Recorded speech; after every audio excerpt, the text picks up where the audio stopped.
Alhamdulillah wassalatu wassalamu ala rasulillah wa ala alihi wa mawalah ma ba'd.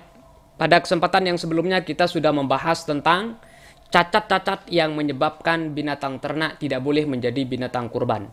Nah, tapi pada kesempatan yang sangat mulia ini kita akan membahas tentang cacat-cacat yang tidak mempengaruhi binatang tersebut untuk menjadi binatang kurban.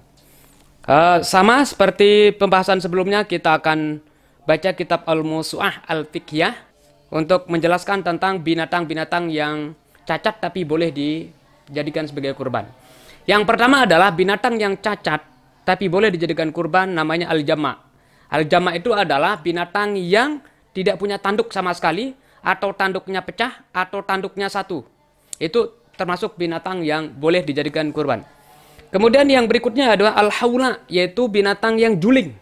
Kemudian yang berikutnya, yang ketiga adalah as-sam'a, yaitu binatang yang salah satu dari dua telinganya atau dua telinganya itu kecil. Tidak masalah, artinya boleh. Berikutnya yang keempat adalah asyarqa, yaitu yang maskuqatul uzun, telinganya itu pecah.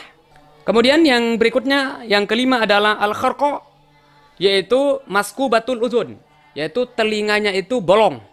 Daun telinganya bolong, itu tidak berpengaruh, tetap bisa dijadikan sebagai binatang kurban. Berikutnya adalah al-mudabirah.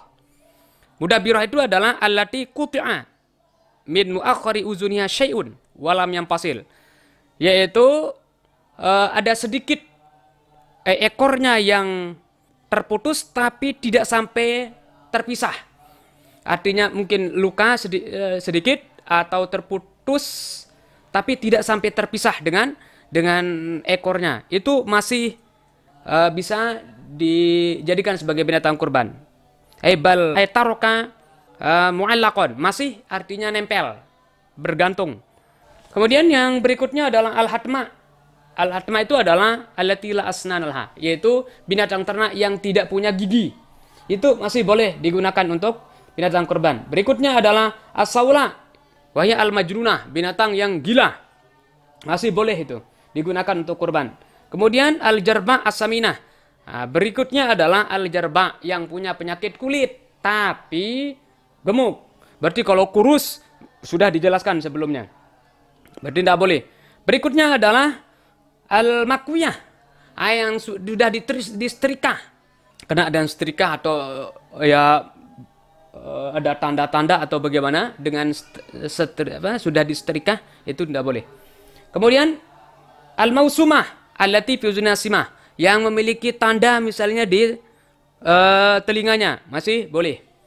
Kemudian al-ajizah anil wiladah likabri siniha, yang sudah tidak bisa untuk beranak atau memiliki keturunan, itu masih boleh.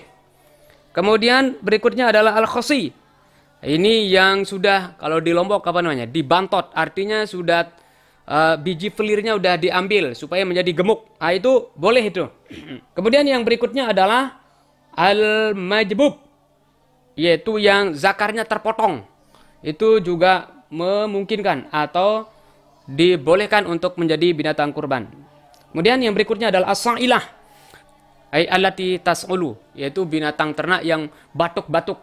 Artinya sakit, tapi sakitnya itu tidak terlalu jelas sehingga menyebabkan dia menjadi kurus.